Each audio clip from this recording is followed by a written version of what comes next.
Delhi Capitals విజయానికి ఆఖరి 12 బంతుల్లో 36 పరుగులు కావాల్సి వచ్చింది. అంటే ప్రతి బంతికి 3 పరుగులు చేయాలి. క్రీజులో డేవిడ్ మిల్లర్, విప్రాజ్ నిగమ్ ఉన్నారు. డేవిడ్ మిల్లర్ 13 బంతుల్లో 18 పరుగులు చేయగా విప్రాజ్ నిగమ్ 3 బంతుల్లో 3 పరుగులు చేశారు. 19వ ఓవర్లో డేవిడ్ మిల్లర్ స్ట్రైకింగ్లోకి రాగా మహమ్మద్ సిరాజ్ బౌలింగ్కి వచ్చాడు. 19వ ఓవర్ మొదటి బంతినే సిరాజ్ వైడ్ వేయగా ఆ తరువాత వరుస 3 బంతుల్లో మిల్లర్ ఒక 6, ఒక 4, ఒక 6 బాదేశాడు. 4వ బంతికి సింగిల్ రాగా 5వ బంతిని విప్రాజ్ 4 బాది ఆఖరి బంతికి సింగిల్ తీసుకున్నాడు.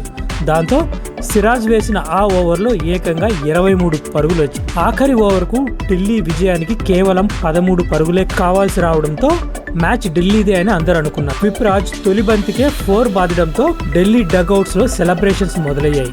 2వ బంతికి విప్రాజ్ అవుట్ అవ్వడం, 3వ బంతికి కుల్దీప్ సింగిల్ తీసి మిల్లర్ కి స్ట్రైకింగ్ ఇచ్చాడు. 4వ బంతికి మిల్లర్ సిక్సర్ బాదడంతో ఆల్మోస్ట్ ఢిల్లీ గెలిచింది అనుకున్నారు అందరూ.